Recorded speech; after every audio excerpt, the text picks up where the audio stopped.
Hola compañeros y compañeras, bienvenidos, bienvenidas una vez más.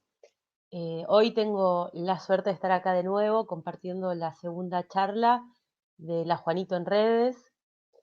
Antes de presentar, quiero agradecerle a la Secretaría de Educación, a la Secretaría de Prensa y a la Secretaría de Cultura y a la UTE en general por hacer posible que nuestra biblioteca esté cerca de todos y todas. En la charla anterior estuvimos con Marta Polimeni, que estuvo hablando con Cristian Turdera, y hoy le vamos a dar la bienvenida a otra coordinadora de nuestra biblioteca Juanito Laguna, Marcela Carranza. Bienvenida, Marce. Buenas. Hola, ¿qué tal? ¿Cómo estás?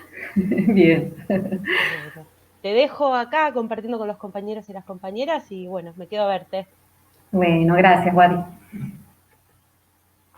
Bueno, realmente un enorme placer estar acá y muy agradecida también a todos los que lo hicieron posible y bueno, especialmente a nuestro invitado, que es Pablo Curti, de Niño Editor. Y especialmente porque reconocemos un trabajo de este editorial realmente muy especial.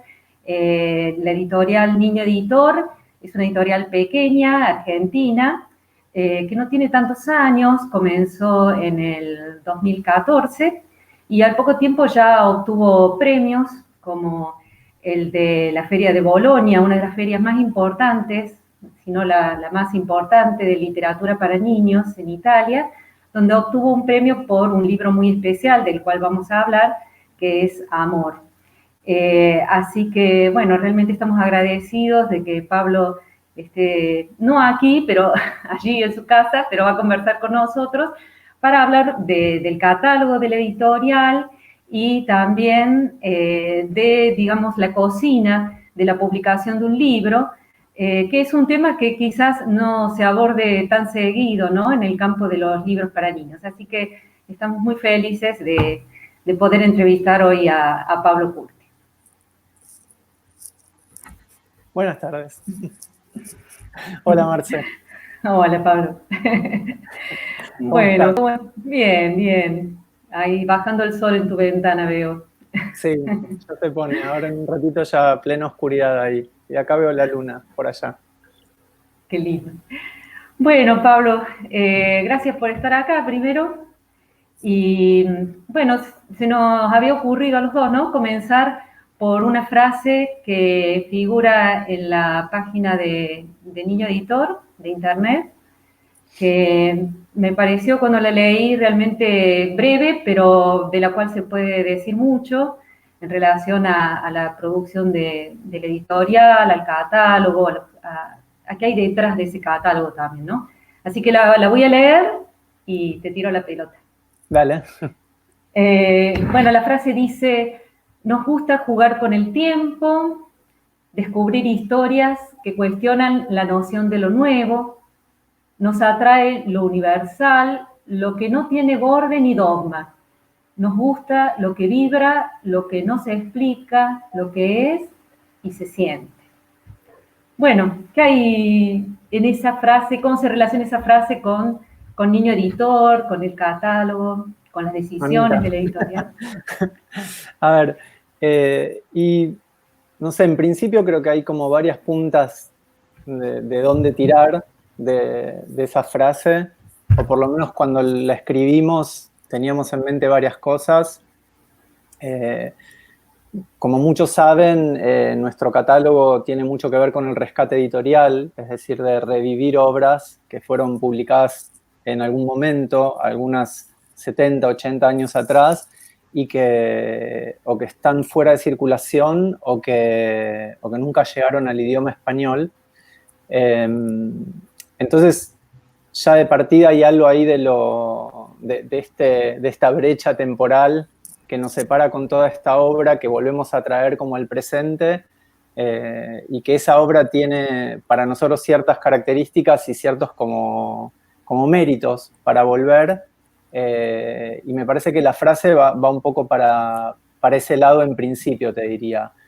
Y después también siento que hay algo de lo temporal que lo vemos nosotros y lo vivimos y lo padecemos mucho en el mundo editorial, que tiene que ver con con el mundo de la novedad y lo nuevo, y esta suerte como de locura que existe en el mercado, de estar constantemente pensando en lo nuevo, y en esta velocidad que existe de los libros que se van pisando unos a otros y no tienen prácticamente tiempo de permanecer y pasan muchos desapercibidos a ojos de los lectores.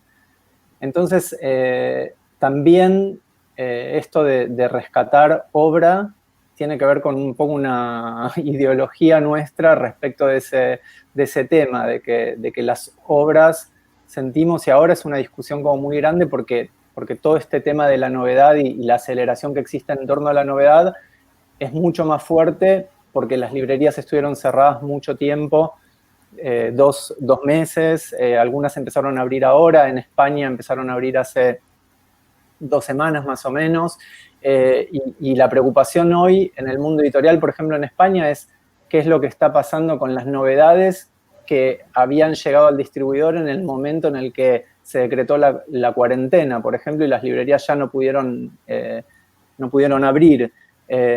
Entonces, hoy esas librerías que están reabriendo se encuentran con esto de, bueno, las que eran novedades en ese momento se pisan con las que son estas nuevas novedades, y todo este fenómeno de la novedad, que ya es un tema en sí bastante pesado, se potencia.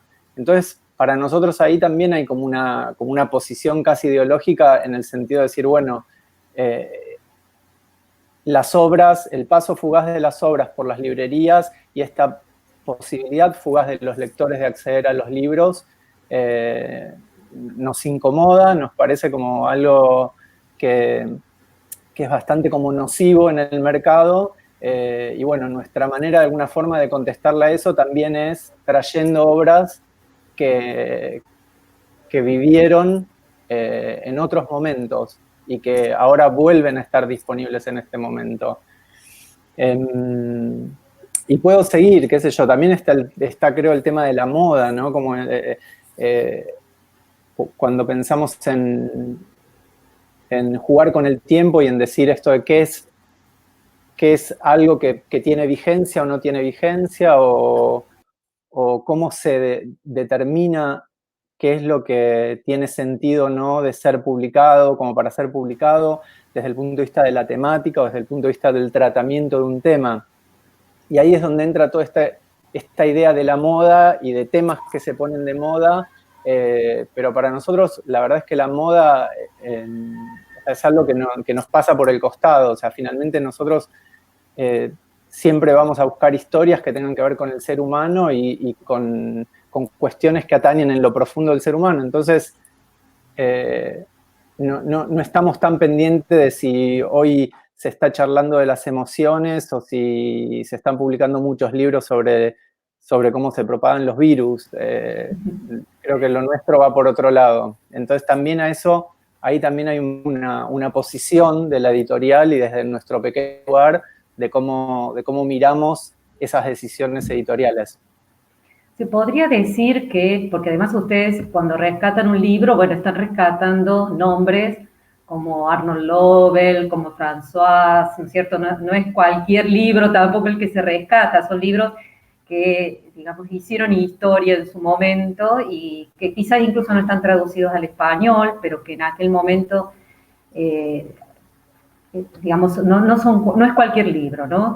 Entonces, se podría decir que esos libros, de alguna manera, hoy resultarían novedosos también, pensándolo desde otro lugar. Quiero decir, que vienen como a irrumpir en el sistema actual, trayendo una novedad, ¿no? En este cambio de contexto desde que fue editado por primera vez a la actualidad. Sí, seguramente, pero creo que ahí hay una reflexión como de por dónde está pasando ese cambio y qué es lo novedoso que está trayendo. Yo por lo general, que como la editorial tiendo a ir hacia atrás, y vos lo sabés, que el otro día te conté que comía galletitas Lincoln, nada, o sea, siento que lo que entre comillas se considera novedoso, para nosotros siempre está valorado a través de parámetros que probablemente sean diferentes a los que entendamos como novedad o novedoso en términos periodísticos, o de actualidad, o de contexto de noticia, o de otras realidades que hoy nos están atravesando coyunturalmente. Pero no por eso para nosotros son menos novedosas. O sea, hablar en las historias de ciertas problemáticas, no sé, como en El Pequeño Brown, por ejemplo, que es un libro que nos gusta mucho, a mí en lo personal me gusta mucho, hablar del contrapunto entre la ciudad, desde la mirada de un niño, el contrapunto de la vida en la ciudad y la vida en la naturaleza, es un tema para mí como sumamente vigente, que hoy, si sacara el diario desde los avisos clasificados de propiedades hasta noticias que tienen que ver con lo sustentable y lo sostenible, encontraría como 1000 paralelos o formas de meter el libro ahí. Pero la verdad que lo que a nosotros nos interesa de esa historia viene desde otro lugar, viene desde la experiencia del niño, desde la experiencia del crecimiento en un contexto, desde el deslumbramiento que siente un niño, desde cómo se despierta la creatividad o la imaginación, qué puede ser maravilloso, sorprendente para un niño y una estupidez para un adulto o para ciertos adultos. Entonces nuestras búsquedas de lo novedoso, yo nuestros libros, o sea, son actuales. Creo que los libros que publicamos, para no apropiarme de los libros, son actuales. Las temáticas son sumamente actuales. Quizás están presentadas de otra forma, quizás están metidas en historias que llegan de otra manera. Le podemos pedir por ahí a Gustavo que muestre las imágenes que tenemos de Roland. Esa está. Y de Pequeño Brown. Que ahí bueno, podemos ver las, sí. Claro, ahí podemos ver las ilustraciones de François, ¿no? Ahí estabas hablando de Pequeño Brown. Sí, sí. Sí, en el Pequeño Brown es increíble, porque además François, con la simpleza que tiene en todo sentido, ¿no? Desde la simpleza, desde el trazo, o sea, lo que se ve en muy pocas líneas o en textos muy breves es toda esta experiencia de salir un día de la ciudad, y en un solo día de la ciudad, cómo esa salida a las afueras de la ciudad le cambia la perspectiva del mundo a el Pequeño Brown, que vivía en un hotel de Nueva York, que vive en un hotel de Nueva York. Sí. Este es el libro, para los que no lo conocen. Yo voy a pasar mis chivos. No, y de paso podemos contar, porque para la gente, ¿no? Que este ilustrador y que también fue autor integral de libros, por ejemplo, el de Lágrimas de Cocodrilo, ¿no? Sí, que publicó Calandraca, ¿no? Sí, lo publicó Factoría acá de Calandraca, que realmente es un autor faro dentro de lo que es la ilustración y el libro ilustrado para niños, y sin embargo por ahí acá en Argentina se lo conoce muy poquito. Ahí también me parece que está la novedad del rescate que ustedes hacen, ¿no? Porque también es cierto que autores como François, como Arnold Lobel, bueno, Bruno Munari, que son grandes faros, que no solamente se limitaron sí. Incluso al libro para niños, sino que también hicieron, bueno, en el caso de Munari, que es artista y diseñador, y en el caso de François, que también hizo historieta, ¿no? Sí. Y de golpe acá lo conocemos poquito porque, bueno, por esto que vos señalabas antes del mercado tan limitado a lo novedoso desde un sentido tan restringido, ¿no? Sí, igual creo que también es una realidad de muchos países esta, ¿eh? O sea, creo que obviamente a Munari en Italia se lo publica muchísimo, en español está muy poco publicado. Creo que nosotros publicamos esta serie infantil y Gustavo Gili creo que es quien más publicó la parte teórica de Munari, de teoría del arte, del diseño. Y lo mismo con François, sí, no son autores que están muy difundidos a nivel mundial, no es que solamente acá sucede esto. Ahora, creo que esto que nos está pasando a nosotros hoy respecto de 50, 70 años atrás, probablemente nos pase o le pase a mí casi en unos años. En el futuro. Con autores actuales. Y la realidad es que bueno, vemos eso, percibimos eso, que no es... que las cosas pasan demasiado rápido, los libros pasan demasiado rápido por las librerías, y muchos libros no están llegando a los lectores. Es una problemática clásica del sector editorial hoy. Podríamos por ahí pedirle a Gustavo, perdón, el videíto que tenemos de Nunca Contentos, que es uno de los títulos, de los 7 títulos que ya Niño publicó, de los libros de Munari para niños, que además ustedes los publicaron tal cual los editó en su momento en 1945 Munari, ¿no? Respetaron el formato. Sí. Una duda, también el papel, ¿no? Porque es un papel así como un poco rústico. Sí, ¿O esas son ideas mías? No, es el mismo papel. O sea, digamos, cuando digo es el mismo papel, probablemente ellos hayan usado un papel italiano que hoy quizás no se consiga. O sea, a veces cuando empezamos a hacer un proyecto de rescate de un libro, muchas veces no existen lo que son los archivos digitales que uno necesita para trabajar ese libro. Entonces, básicamente tenemos que ir a las fuentes, a los originales. Y algo que notamos mucho es la calidad que tienen a nivel de producción, de factura, de materia prima, o sea, los papeles, las tintas, cómo se conservaron 50, 60, 70 años después, es impresionante. Entonces, probablemente no estemos usando los mismos papeles, pero sí en características, buscamos papeles que tengan similar gramaje, obviamente los formatos, los tamaños no se modificaron, y buscamos que la experiencia de lectura, sobre todo en esta serie de Munari, sea lo más parecida posible a como la pensó y la diseñó él. No sé, Gustavo, ¿podemos poner el videíto de Nunca Contentos?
Hermoso.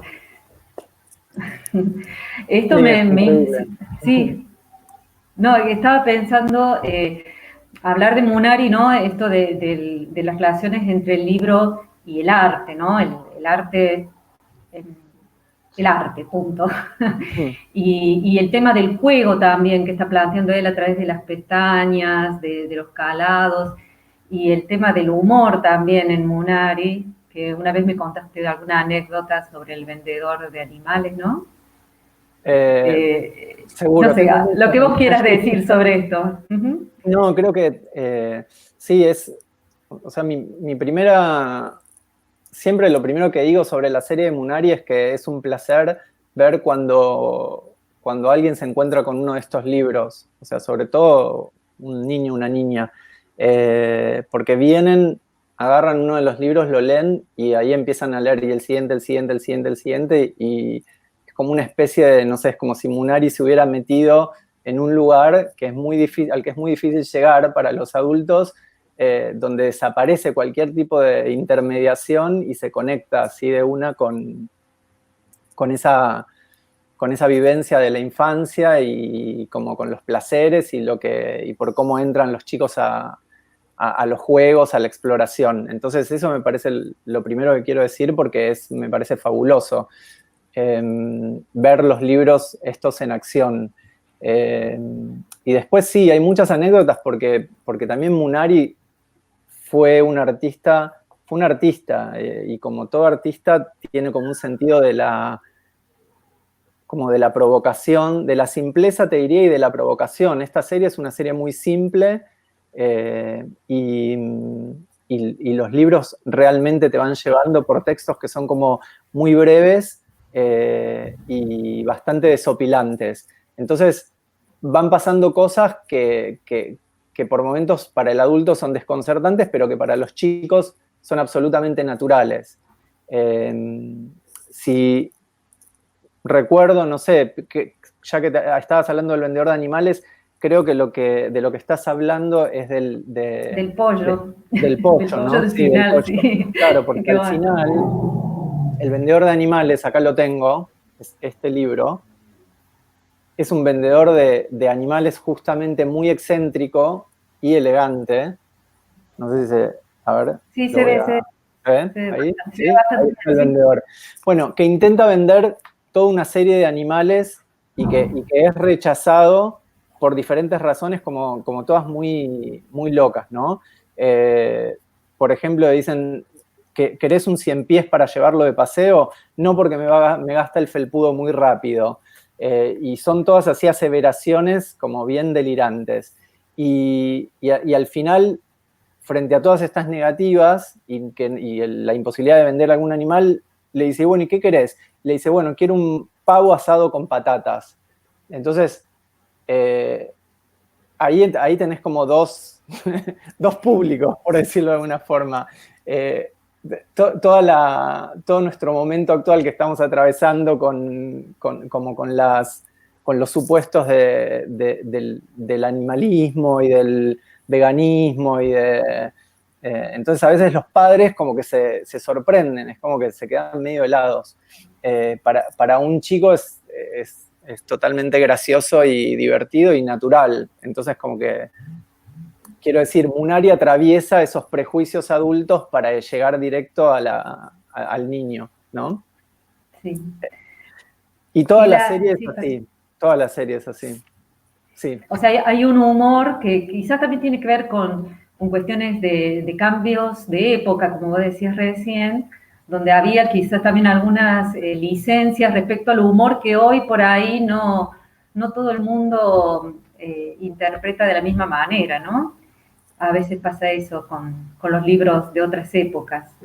Sí, también estamos, o sea, siento que hoy, o sea, los editores, o sea, existe como un miedo a la edición, porque existe un miedo al decir, o sea, cuándo estoy tocando una sensibilidad y cuándo voy por el buen camino. Entonces, o sea, probablemente alguien podría decir, y la verdad me parece demasiado fuerte este cierre, no elijo publicar este libro. Con este tema o con otros temas, porque te pasa todo el tiempo, o sea, a veces porque estás pensando en publicar un libro que habla sobre la muerte o un libro que habla sobre otra temática, pero bueno, estamos en un momento en el cual como que todas las causas están a flor de piel y también siento yo en lo personal que estamos en un momento en lo cual lo políticamente correcto como que nos limita. Nos está impidiendo ver, y el arte no se lleva bien con lo políticamente correcto, ese es el punto, o sea, entonces ahí hay mucha decisión editorial y las editoriales y todos los editores vamos atravesando todo el tiempo este tipo de decisiones y definiendo cuál es un poco nuestro límite o hasta dónde queremos también nosotros como forzar o correr ese lugar o cuánto nos identificamos nosotros también con estas ideas. O sea, para mí, o sea, yo no tengo ningún conflicto con la página del pavo asado, más allá de que pueda o no comer carne o esté más a favor o no del tema como, no sé, de posturas como las animalistas, no tiene nada que ver con eso. Pero todo esto que hoy está tan mezclado, bueno, es un enjambre ahí en el mundo del editor que existe y que condiciona, seguro, sin duda. Sí, yo estaba pensando también, porque quizás una de las formas de corrernos de estas cuestiones tan temáticas, ¿no? Y tan ligadas a veces a posiciones de corrección política que limitan, ¿no? Tanto a los editores como a los mediadores también, maestros, bibliotecarios, padres. Estaba pensando en el juego, que en Munari es tan fuerte, ¿no? Recién veíamos en el videíto esos libros que son, como vos decías, los chicos se enganchan directamente con el libro. Quizás acá en Argentina pasa todavía con María Elena Walsh, ¿no? Que los chicos realmente entran entran a jugar con el libro y con esa propuesta del libro, ¿no?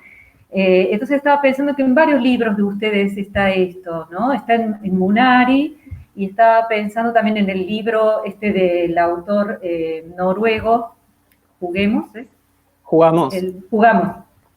Sí. Que hay una imagen muy linda que le voy a pedir a Gustavo del bebé con el libro Jugamos, seguramente porque esa. Y que este no es un rescate, es hermosa esa imagen, no es un rescate editorial, sino que es un libro contemporáneo. Sí. Y que es muy interactivo, ¿no? Es como llevar, no sé si querés hablar un poquito de esta cuestión, no solo de este libro, sino del juego, ¿no? Como aparece en muchos de los libros de ustedes. Sí, este libro es un libro especial y es un libro creo que un poco diferente en nuestro catálogo, a pesar de que te agradezco lo hayas como conectado. Relacionado. Sí, pero fuera de que es un libro, de esto de que es un libro como contemporáneo, también como que inaugura un poco como una categoría que si bien está cerca de Munari en términos como de las edades o de los públicos a los cuales uno puede suponer que llegan mejor estos libros, como que el lenguaje visual es diferente. Hay algo del libro que cuando lo publicamos lo pensamos un montón, o sea, y finalmente nos decidimos hacerlo porque nos encantaba, y también porque sentíamos que había como también hay una posición del libro frente al tema como digital, de plantarse y decir, bueno, o sea, un chico se puede divertir, ¿entendés? Se puede divertir con una pantalla, pero se puede divertir con una caja de cartón. Entonces, ese contrapunto creo que está muy claro en el libro y nada, entonces para nosotros lo más fuerte era la idea esa, de decir, bueno, ok, cortémosla con esto, ¿entendés? De que los libros son un embole, de mi hijo no lee, ¿entendés? De que, bueno, que son muchos con los preconceptos que llegan a veces los padres, o me imagino que también en el mundo de la mediación deben existir este tipo de conversaciones, bueno, pero ¿cómo hago para poder atrapar, llegar, conectar? Nada, siento que este libro tenía un poco esa idea. El autor es un autor noruego, y los noruegos tienen este abanico, ¿no? Como de estos matices de ser una sociedad como muy, muy desarrollada, muy tecnologizada, pero a la vez como una sociedad muy analógica y como muy, muy, muy pendiente de todo lo analógico y del universo del tocar, del oficio, del hacer, que va más allá de la pantalla y de lo digital. Entonces, creo que la explicación de este libro en nuestro catálogo tiene que ver con eso, con que nos parecía como, nos gustaba como sostener esta idea de que un libro podía darte, ¿entendés? Tanto entretenimiento como una pantalla. Me parece que va por ahí la cosa. Bueno, no sé si querés que hablemos un poquito del primer libro de ustedes, que comenzó siendo digital justamente, y ahora también está publicado en papel, que recibió el premio de Bolonia en el 2015, ¿no? De Gianberto Bani, artista de origen italiano. Sí, sí. Bueno, no sé, contás si querés un poquito cómo fue el proceso, o querés que pasemos primero mostrar el libro. No, les voy a mostrar el libro para que sepan de qué estamos hablando.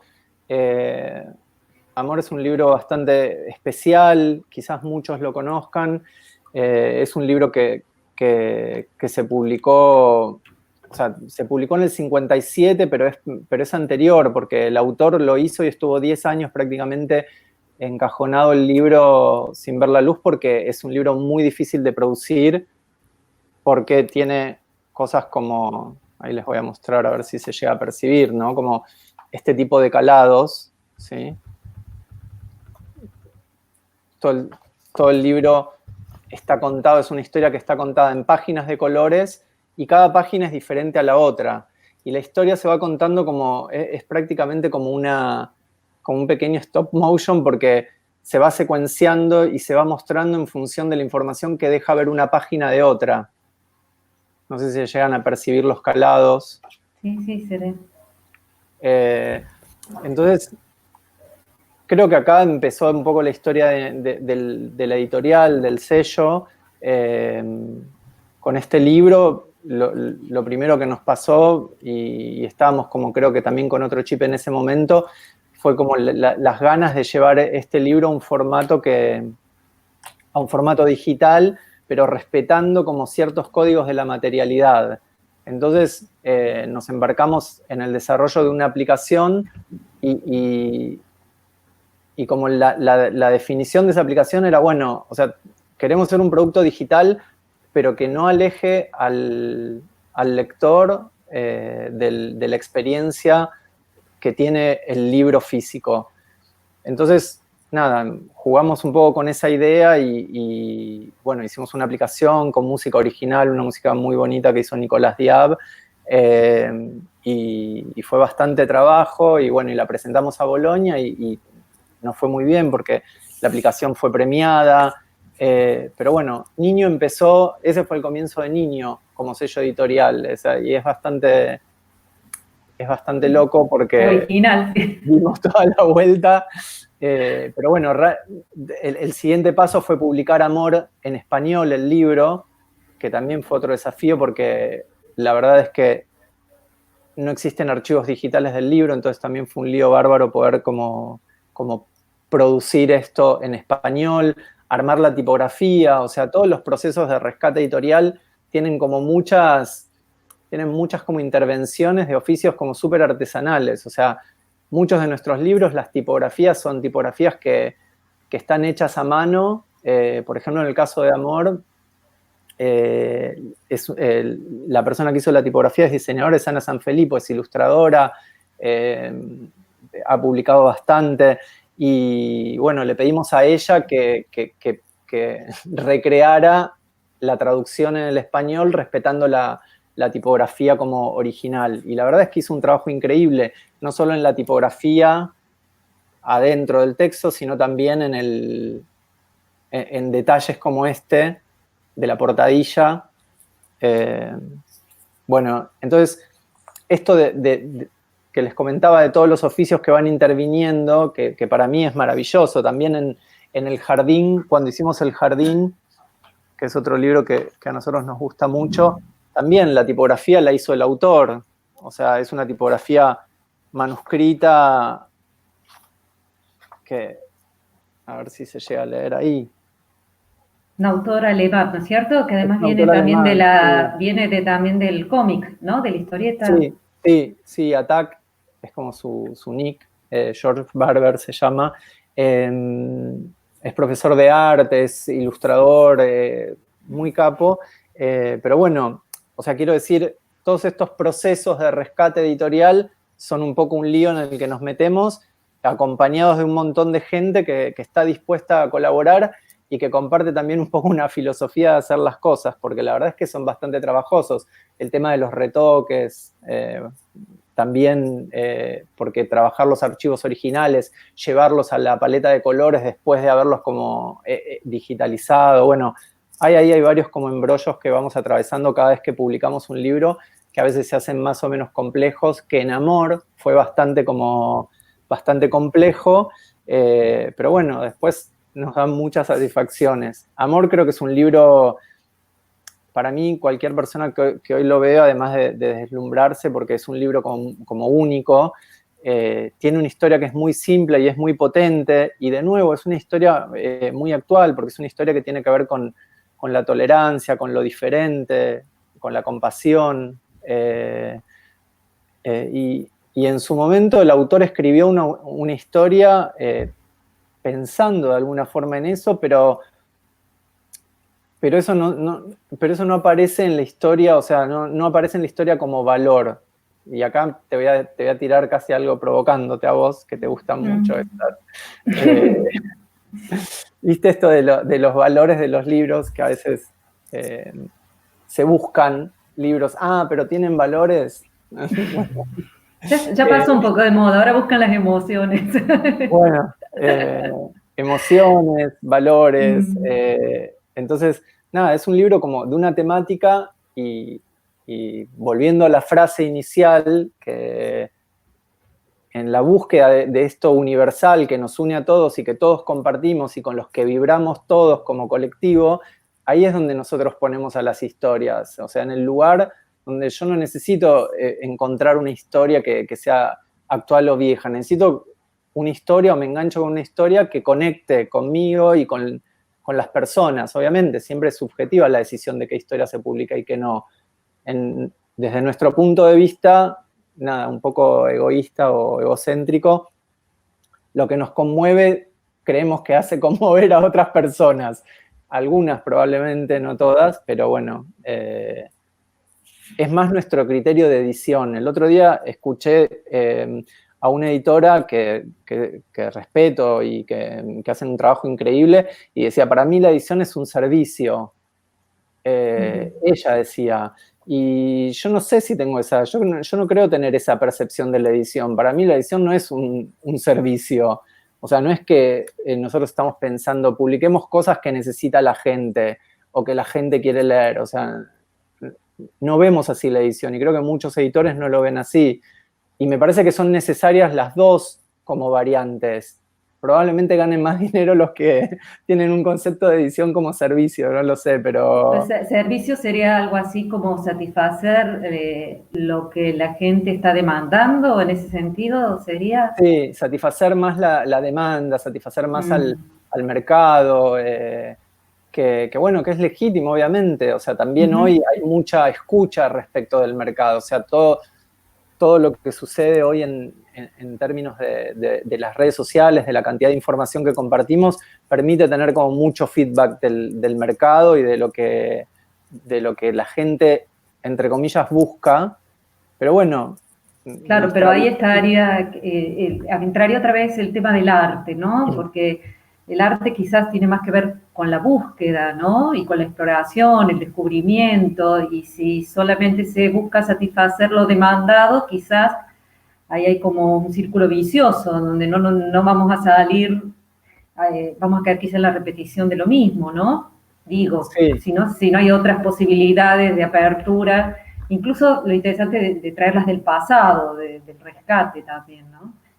Sí, yo coincido con eso, con esa visión, con esa mirada, pero bueno, también entiendo, o sea, no me gusta tampoco como esto de tener una mirada así como omnisciente de cómo tienen que ser las cosas. Lo nuestro es mucho más simple y más chiquito, o sea, tenemos la posibilidad de hacer cosas que para nosotros son relevantes, para nosotros, y después para muchas otras personas que comparten cierta mirada, ciertas formas, que quieren como, que sienten que vale la pena como que ciertas historias sigan circulando o acercarle ciertas historias a sus hijos o cierta forma de mirar las cosas a sus hijos o a ellos mismos, que me parece que ahí también hay como una especie de juego, porque finalmente nosotros hacemos libros, entre comillas, infantiles, pero bueno, el que compra los libros, los que compran los libros no son los niños, son los padres de los niños. Entonces, estaría bueno alguna vez hacer un experimento de ese tipo, soltar a una cantidad de niños en una librería que elijan algo y en la misma librería al lado a los padres, a ver con qué llegan cada uno a la caja y qué se produce. Yo creo que el match es cero en ese caso. Y también lo vemos nosotros, yo lo sufro un montón eso. A veces en ferias donde estamos más en contacto con público, llega un chico a la mesa o al stand, agarra los libros, empezás a ver y lo ves, ¿entendés? Y se enamora de un libro y ya sabes que lo quiere y te das cuenta. Y de repente también ves al padre que no está convencido de que ese sea el libro que quiere que su hijo lea, ¿entendés? Y ahí como empieza toda una pulseada muy sutil de, bueno... A veces no tan sutil también. A veces no tan sutil, pero bueno, los padres, viste que tenemos esa capacidad ahí laberíntica de ir como modificando, influyendo, pero Pero bueno, los chicos tienen sus convicciones y también me pasa esto de que llegan, ¿entendés? Y te dicen, quiero este. No, pero parece el primer libro que ves. No, pero lo quiero. Bueno, recorramos un poco, caminemos, ¿entendés? Pasan 40 minutos, vuelve a la mesa el chico. Y quieren mismo. Listo. Los chicos tienen convicciones súper claras, tienen súper claro lo que quieren. Creo que a los adultos nos cuesta más como poder así conectar tan directamente con nuestro deseo, pero los chicos, siento, no tienen ese tipo de problemas. Nos fuimos a otro lado, ¿no? Estamos no importa, porque tiene que ver con las representaciones del lector, que también tiene que tener un editor, ¿no? O sea, ¿qué idea de lector hay por detrás de las decisiones que toma un editor cuando publica un libro, por ejemplo, ¿no? Y que en definitiva nos va a condicionar a los mediadores cuando queremos elegir, porque aquello que no se editó no lo podemos elegir, por ejemplo. Y sí, no sé, también pienso, a veces me gustaría más poder escuchar más a los mediadores y entender también cómo piensan esta construcción del lector. Porque nosotros no lo hacemos desde un lugar como pedagógico, de formación pedagógica. Y en muchos casos, o sea, tiene más que ver como con nuestro capricho que con una decisión, te diría, incluso planificada de, por ejemplo, no sé, publicar Jugamos implica de alguna manera como tomar una decisión, decir, bueno, estamos yendo a un público infantil y te diría de prelector, ¿no? Prácticamente, está ahí como en el borde. Y lo mismo pasa con Munari. Pero bueno, un editorial en el rango de infantil, aunque parezca un nicho que es como más o menos homogéneo, tenés ahí adentro como una diversidad de edades y de intereses que es muy grande. Entonces, esta decisión de decir, bueno, ok, esto lo hago, pero no tiene que ser algo aislado, o cómo lo voy a continuar después. Esto de estar publicando cierto tipo de material o de libros, que entre comillas, porque cuando te dicen, ¿pero para qué Hades Munari? ¿Qué sé yo? O sea, no te puedo decir, o sea, si tuviera que decirte, te diría, y desde los 2 años hasta los 10 años. Entonces sí es una locura, porque entre los 2 y los 10 pasan cosas tan diferentes. Yo creo que los libros de Munari tienen esa capacidad. Sí. O quizás la locura es estar compartimentando las edades, ¿no? Pensar que los libros tienen esta cosa de ponerle edades a los libros, es todo un tema también, ¿no? Sí. Estaba pensando, pues decías, prelectores, bueno, también esto de que en realidad los bebés también leen, ¿no? Están leyendo palabras, pero están leyendo la ilustración, la propuesta del libro, acompañados por un adulto también, sí. ¿no? Esta cosa de cuando empieza un lector a leer también, es todo es más complejo de lo que parece, ¿no? Sí, mucho más yo no quiero que dejemos de hablar de Arnold Lovell. Ok. Que la verdad que porque es un libro, bueno, primero es un autor increíble, ¿no? Y que también acá en Argentina no se publicó, que yo sepa, al menos hace ya mucho tiempo que no se publica.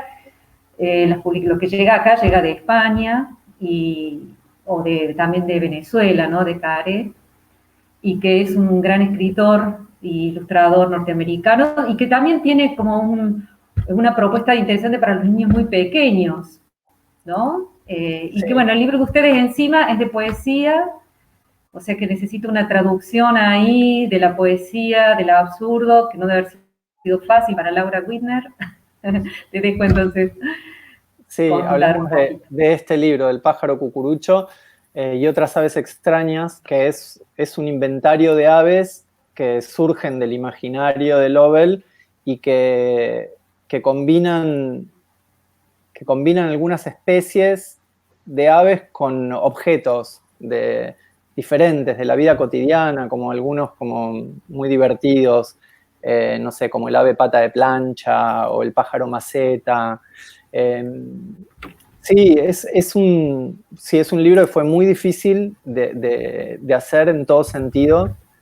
La traducción para Laura fue una traducción que fue y dio muchas vueltas, fue y vino varias veces, fue y volvió varias veces. que la charlamos bastante, ella hizo un trabajo increíble, ahora tradujo otro libro para nosotros que todavía no salió, que también es bastante difícil, lo tradujo del inglés, pero bueno, acá estaban las rimas, estaban las palabras, los nombres de los pájaros, estaban esto de la especie de pájaro combinado con un objeto, entonces hay un par de también, imágenes. Le podemos pedir a Gustavo que las ponga del pájaro cucurucho de la tapa y de... Sí, ahí está. Y hay otra más. Ahí está, ese es el mismo pájaro de tapa, y al lado es el cotorrapis, el pájaro que está al lado, que es un pájaro lápiz, y bueno, y como estos hay muchos más, las rimas son muy divertidas, la verdad es que, no sé, para los chicos y los no tan chicos, creo que es un libro como, para mí, fantástico, pero sí, fue muy difícil de traducir y también implica traducir como tomar decisiones todo el tiempo en el lenguaje, que a veces trascienden como, no sé, donde uno está jugando fuera del autor, porque yo no sé si todas las decisiones que nosotros tomamos serían avaladas por Lovell, pero bueno, sé que de alguna manera Laura trabaja con un nivel de seriedad y se mete tanto en los temas que termina captando de alguna forma la esencia de lo que está transmitido ahí y es capaz como de reinterpretarlo cuando hace falta para traerlo a otra lengua. Entonces, es un trabajo sumamente como delicado en un punto. Y lo mismo pasa con las ilustraciones que no existían porque no existían archivos de estos libros. Nosotros trabajamos como que nos conectamos con la familia de Lovell, con los hijos, que son los herederos de la obra de Lovell, con el hijo más precisamente, que fue súper generoso en términos de apoyar el proyecto y de alentarnos a hacer el libro, siendo incluso nosotros una editorial pequeña, que eso nos sorprende también a veces, como que nos metemos con autores que son autores grandes y bueno, como que también esto de ser pequeños como que gusta un poco y que da confianza, porque la verdad es que son cosas medio locas y descabelladas que uno hace y que para hacerlas te tiene que gustar demasiado para meterte en estos líos. Pero sí, es un autor increíble, es un autor súper prolífico también, hay mucho, o sea, creó mucho, produjo muchos libros, pero hay muy poco publicado en español, incluso se llevaron cosas a la televisión, un autor contemporáneo de Sendak, que es otro autor genial, y... Los dos norteamericanos, ¿no? Sí, pero a la vez tan distintos. Es el último libro que sacamos, a nosotros nos encanta y nada, ojalá podamos seguir con otras cosas de Lovell. Acá tengo otro libro de Lovell, son increíbles.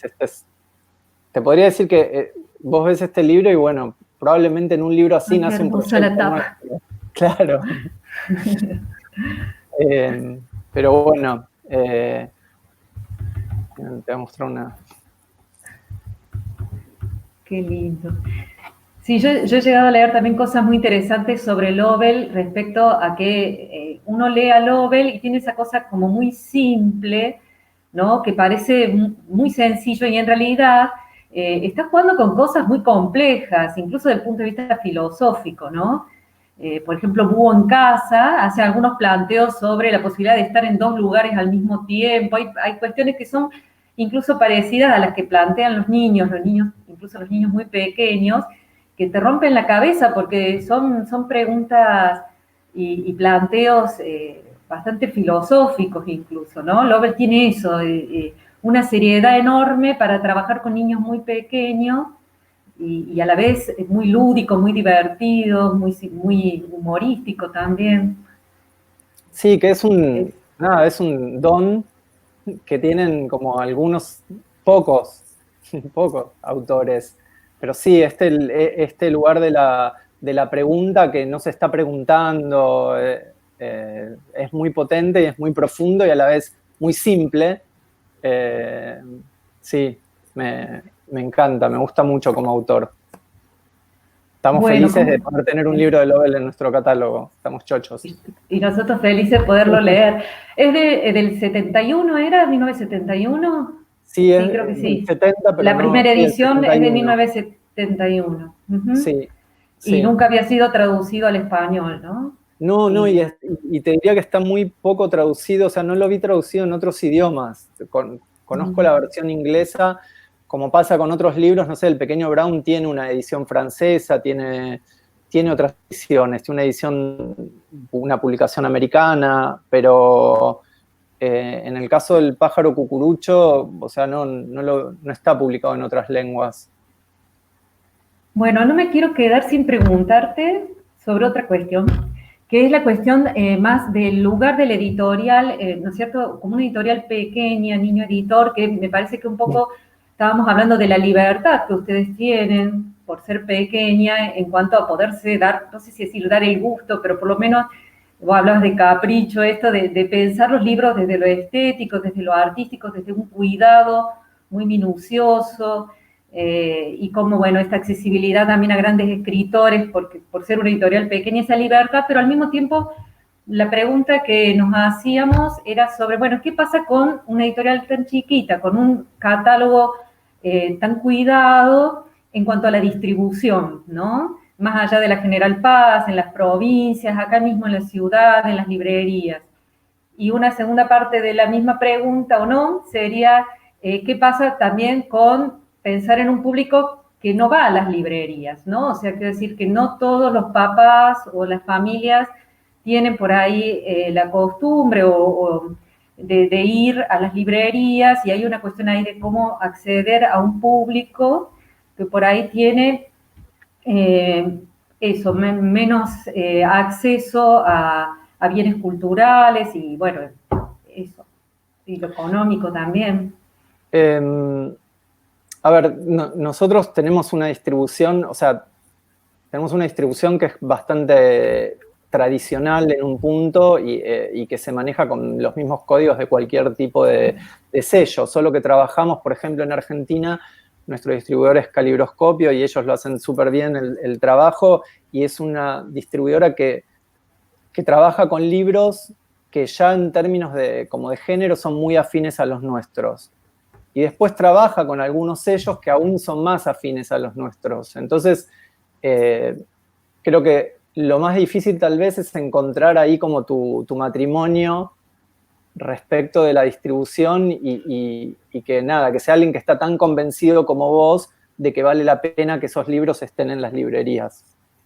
Entonces, en ese sentido, la verdad es que nos fue bien porque trabajamos muy bien con ellos y tenemos como muy, muy buena relación, y ellos entienden, a pesar de que muchas veces bromeamos respecto de los libros, porque hay libros que son como mucho más como marketineros que otros, o son mucho más gancheros que otros, pero bueno, nada, finalmente, o sea, compartimos como el gusto por los títulos que nosotros publicamos, entonces a ellos les gustan estos autores también, como que siempre como que nos acompañan en ese sentido, y eso es mucho más cómodo, ¿no? Porque no tenés que estar convenciendo a nadie de lo que vos querés hacer y de que eso llegue al lector con la fuerza que vos querés que llegue. Entonces, me parece que ahí hay un eslabón que a veces cuesta más como poder cerrarlo.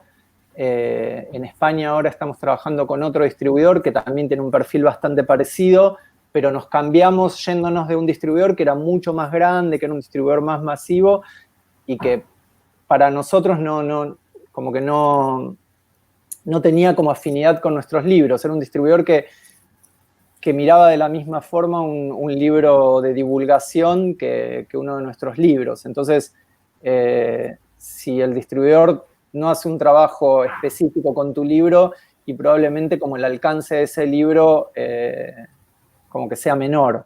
Pues siempre básicamente de lo que estamos hablando es de, bueno, alguien tiene que contar esta historia de la mejor forma posible para que del otro lado las personas se sientan atrapadas, convocadas y encantadas, ¿no? Como que el que toma la decisión es el lector al final y decide si va a pagar o no tu libro.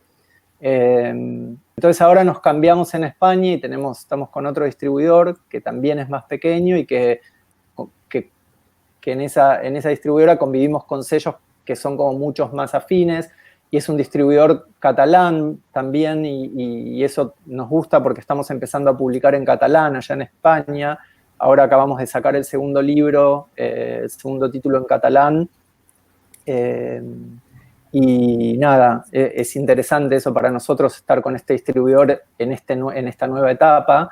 Y en Chile, que obviamente es un lugar súper importante para nosotros, ahí nos ha costado más como dar con esta pareja, y nos ha resultado un poco más difícil, pero nada, es un mundo no tan grande, creo que vamos a llegar a buen puerto, en algún momento terminará como decantándose eso. Es parte como y es la forma de llegar vos o de estar en los lugares que son los mejores lugares para tus libros. O sea, probablemente nuestros libros no necesitan estar en todas las librerías, pero sí es importante que estén en algunas librerías. Así todo, la distribución hoy nuestra con Calibroscopio es masiva, llegamos al interior, nuestros libros están en las cadenas, están en librerías pequeñas, en librerías de barrios, con lo cual estamos muy bien con la distribución en ese sentido. Tener un sello donde publicás ciertas cosas también es interesante para el distribuidor, porque los distribuidores también muestran el trabajo que hacen a través de los sellos que representan. Entonces, también ahí hay algo que es de mutuo beneficio también, ¿no? Porque también los distribuidores de alguna forma se disputan un poco los sellos, ¿no? No es que nos consideremos importantes, porque creo que no lo somos, pero existe un poco esto de, bueno, de a quién distribuís, y cuando vos como editor vas a elegir a un distribuidor, también ves a quién está distribuyendo, porque querés estar rodeado de personas que ven las cosas de alguna forma por lo menos similar a la tuya. Sí, de hecho Calibroscopio también es una editorial pequeña, ellos también publican autores interesantes, digamos. Sí, además editan, es como que, bueno, conocen, son libreros también. Son libreros también, claro. El libro de arena, pasamos vivo. Claro, y sí, ellos hace tiempo distribuyen en Caré autores como Lovell, o sea, saben de qué, ellos saben de estas cosas. Y están hace muchos años trabajando con esto, como creo, y conocen también, como que han transitado mucho. Para mí es una buena relación, yo la valoro mucho esa relación. Pero bueno, ellos son nuestra forma de llegada a las librerías y a los lectores. O sea, y después, claro, hay un universo, no sé, hoy, por ejemplo, en este momento están sucediendo las compras de Conavip, que para todos los que no sepan, son las bibliotecas populares que tienen todos los años un presupuesto asignado para realizar compras. Y esa es otra forma de llegar también al lector, a través de las bibliotecas, y son súper importantes, pero bueno, también son universos que están muy atados a los bibliotecarios, ¿no? Como las decisiones de compra, si bien a veces son más o menos como consensuadas, en muchos casos dependen de los bibliotecarios, y cómo se va armando el catálogo de la biblioteca dependen de los bibliotecarios, y ustedes eso en la Juanito lo saben mejor que nadie. O sea, tenemos todos los libros de niño, que yo sepa. Bueno, nos falta el pelota, que todavía no llegó. Espero. Pero claro, o sea, ahí hay otra, también esto de decir, cuando yo te digo, y la verdad es que yo siento que hablo poco con los mediadores y hablo poco con los bibliotecarios, son como dos públicos con los que me gustaría poder tener más contacto, a veces más por ignorancia o por desconocer los circuitos, me pierdo esa posibilidad. Pero siento que ahí, en nuestro caso, hay como una especie de déficit, y de poder contarles desde dónde nosotros estamos editando y por qué editamos lo que editamos, y también de poder escuchar y entender cuáles son las realidades después en las bibliotecas, en las aulas, y bueno, y cómo encajan ahí nuestros libros. Pues bueno, tampoco nos interesa vivir colgados de un cable, ¿no? Y en una realidad paralela donde estás como islita. No es nuestra idea como editorial. Entonces siento que ahí nosotros tenemos una debilidad que probablemente sea propia de una editorial nueva también, ¿no? Porque tampoco, si bien vos decías, llevamos el 2015, podemos decir que empezó Niño, pero finalmente que empezamos a publicar en papel fue en 2017, y en 5 años, sí, en menos, 2017-2020 estamos. 3 años. En 3 años, 3, y contamos 4 años. que no sé si hay que contarlo, el 2020. Y este paréntesis, nada, creo que ahí hay un camino como de conocimiento y de abrirse a la red que también nos falta transitar, y que estamos de a poquito empezando. Ha estado, no sé, el año pasado en la Feria del Libro por primera vez con un stand, nos ayudó mucho porque nos permite tener este contacto más cara a cara, de que vengan los bibliotecarios y poder escucharlos, conocerlos. También ahora, nada, pasa esto de que se virtualizó toda la compra y entonces ya no tenés esta posibilidad de contacto. Con lo cual ahí perdemos todos, porque también el bibliotecario llega y te pregunta y quiere saber y explora, mira, toca. Sí, sí.